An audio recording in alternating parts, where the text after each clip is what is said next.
So over the past 3 years, working with some of the bigger names in the info product and make money online space, we've generated well over $25 million for our clients. And that's not me just taking, attribution for everything that they were making with or without me. That's $25 million directly through our funnels, our webinars, our ads, and while we were operating their business. And in the next few minutes, I'm going to share with you the 15 key lessons that I wish I could give myself when I started. So whether you're an agency owner, operator, AI growth integrator, whatever you want to call yourself, or an offer owner looking to scale your offer past 6 figures a month, I think this video is going to be insanely valuable for you. So let's get right into it. So yeah, guys, after doing over $25 million in revenue for our info clients, here are the 15 things I've learned. So number one is that traffic solves all, and someone who can create traffic and understand how to convert it is insanely valuable. So the reason why I say that traffic solves all is just because most of the issues that people have with their offers or with their clients' offers are traffic problems. It's either they have a lack of traffic or they have the wrong traffic coming through their funnels. So like, I can't tell you how many people I've worked with who are like, hey, I want to get to X revenue goal. It's like, you look at their calendar and they're booking like 5 calls a day off of organic. And it's like, clearly they haven't learned how to like profitably buy calls from paid traffic. Same thing with webinars. Like we've, had countless people throughout the years who have wanted to work with us, and like you take a look at their numbers and they have like 100 people on their webinar, and it's like, wouldn't your business be doing a lot better if you could learn how to buy almost 4,000 people signing up for your webinar? And the reason why I use this example, this is by no means like a big webinar for us. This was literally just the last one we ran last week for one of our clients. And the reason why I picked this one is because like maybe 300 or 500 of these registrants were from organic and the rest was from paid. And the really cool thing about like cracking paid traffic is that once you get it to work, it's like you can essentially just buy registrants. You can just buy calls and it's profitable. And that's why, like, especially from a service provider perspective, if you can learn how to create traffic for someone and monetize it for them, you become such a big piece of their business. And from an offer owner perspective, like this is the step that separates the people who are able to crack organic and, do that for a year or two and then they die out from the people who actually sustain. It's learning how to create the right traffic and convert it. Number two is that info is a simple game. And the reason why most people fail is because of a lack of attention to detail. And that focus is so key. So I was talking about this in one of my other videos, but essentially like none of this stuff is rocket science. Like I could, if someone wanted to start a VSL call funnel from scratch, I could give them the exact dozen or two dozen steps that they have to take and all the KPIs and exactly what to do if this number is below KPI and exactly how to fix it and all these things.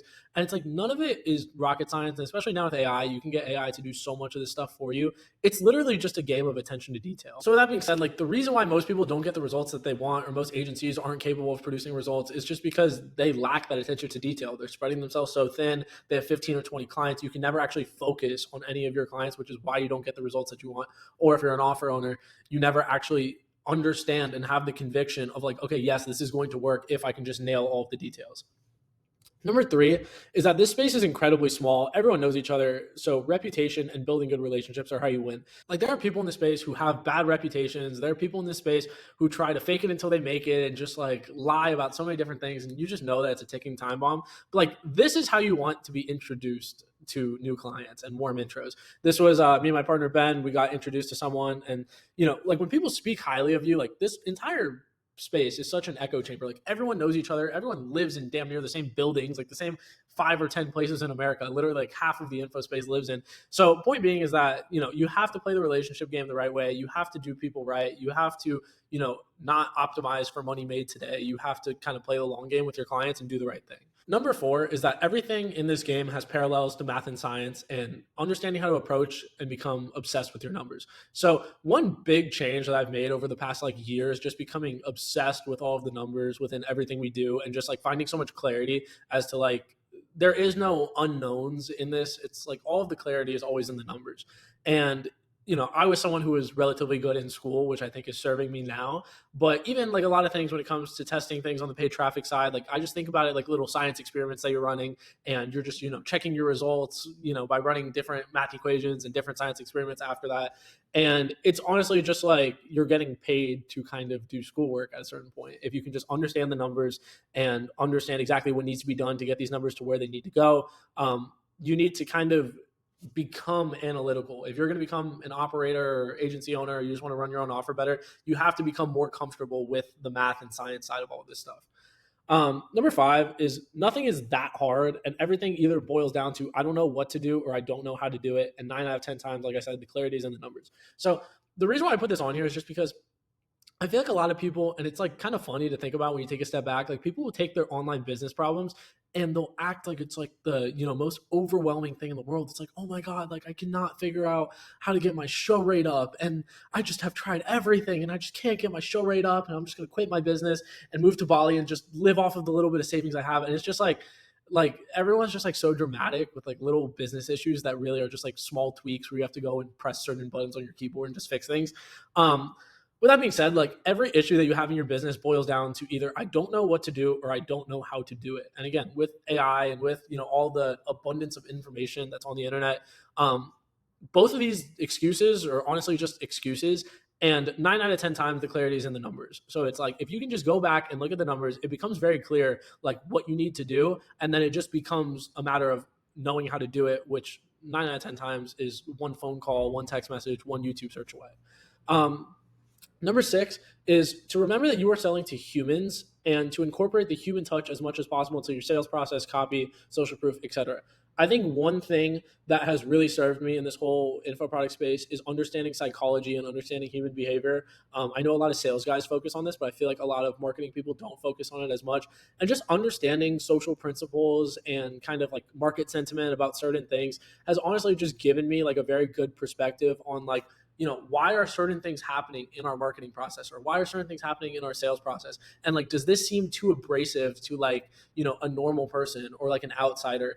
And I think just having those frames of reference and thinking to yourself, like, okay, if I was a normal person, like think about the version of me that knew nothing about online business and knew nothing about making money online. Like, how would this message land with me? Would this resonate with me? Would this like scare me off? Would this intimidate me? All these different things. I think incorporating the human touch into a lot of things and just understanding that you're selling to humans will help with a lot of results across the board.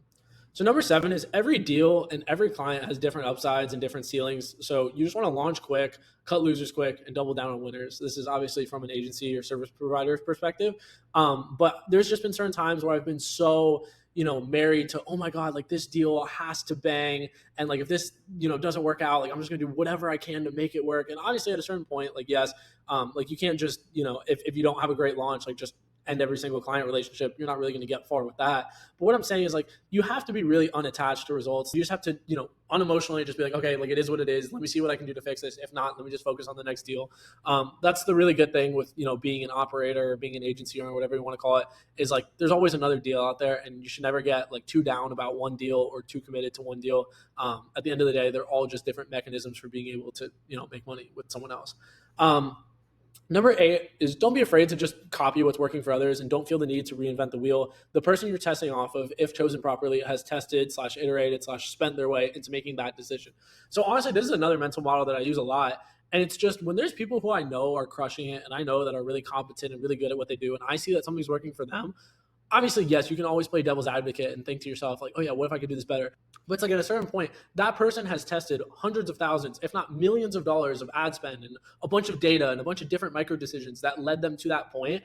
And it's like by you just kind of emulating what's working for them, you're just skipping that entire process. And obviously, yes, you still have to think for yourself. You still have to understand nuance. You still have to be able to do things on your own and like understand why things work. But at a certain point, like copying people and just like emulating what's working for other people is not necessarily a bad thing. Number 9, this is one that's like especially prevalent over the last 3 to 6 months for me, is operate with the approach of how can I get AI to do this for me or reduce strain. So I pasted in a screenshot here of Poppy. I use Poppy on literally a daily basis. It's one of the most amazing tools that's ever been invented in the history of mankind. But even if I can't get AI to 100% do things for me, I always want to use AI to just kind of fast track the creative process and reduce mental strain on me. So it's like, for example, if I'm writing a VSL and I can even just get Poppy to give me a really good outline that I can just kind of finish off, that's a massive win. Even if it can't do it for me, which honestly, like if you know how to use AI, you can use it to do damn near everything almost 100% done for you. But at the very least, you want to use AI to take a little bit of the creative strain off of you and just make it so you can get more done in a day. And there's even times where it's like, 9 p.m. I'm like, all right, like I'm not necessarily in my best headspace, but I can use AI to at least get this 50% of the way there. I can finish it tomorrow. And it's just like little things like that I've implemented into my workflow, and AI has been huge for that.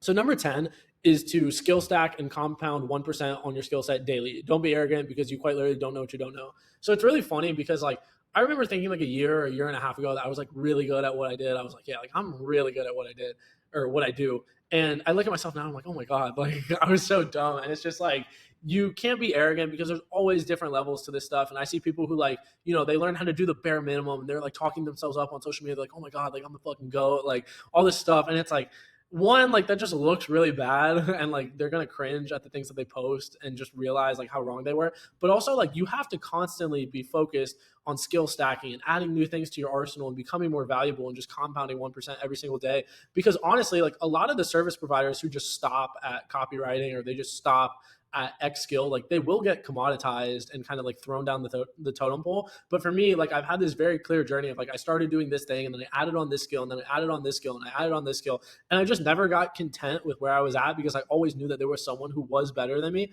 And that was enough for me to be like, okay, I need to continue to just refine my skill set and get better at what I do. Um, Number 11 is to charge rev shares. Payments like this, and again, this isn't like the biggest payment I've gotten. I just took one that came into my account last week.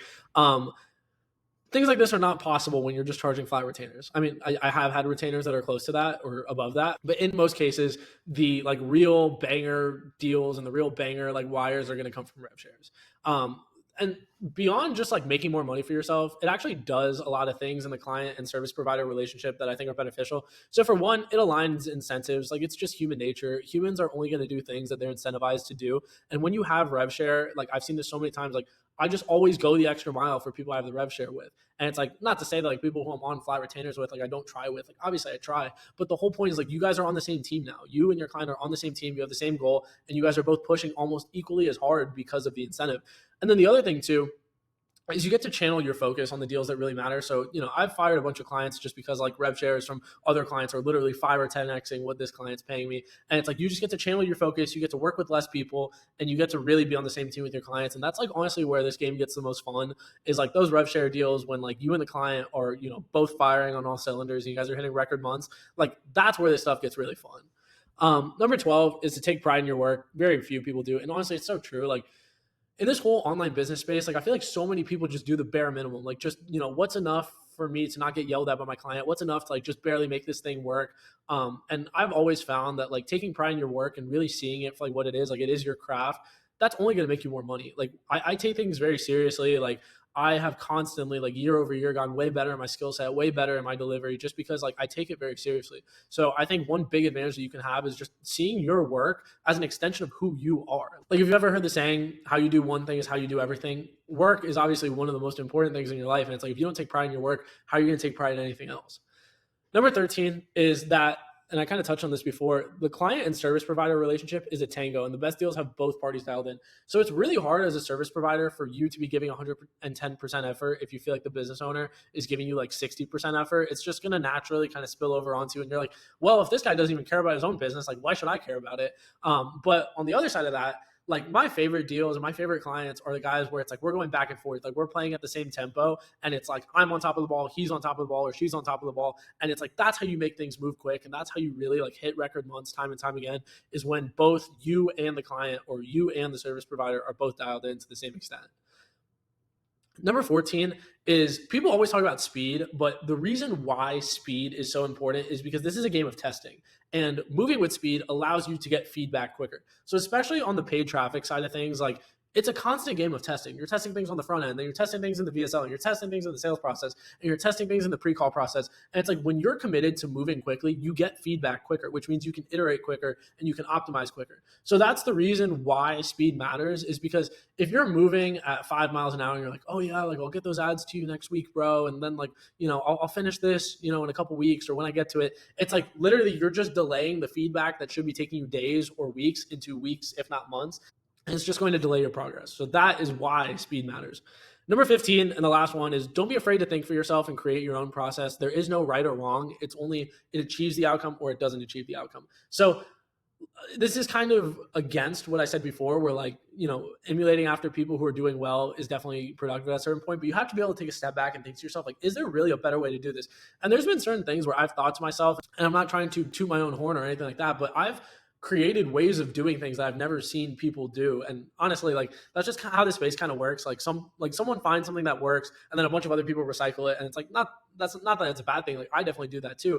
But what I'm saying is like, a really big advantage is being able to take a step back and like look at something for what it is and be able to trust your own intuition that you might be able to do it better by having your own original thought. So at the end of the day, like all business is just doing things with X outcome in mind. And it's like if you can go outside of the box and be able to think for yourself and do things that other people aren't yet doing it, that is kind of your moat at a certain point.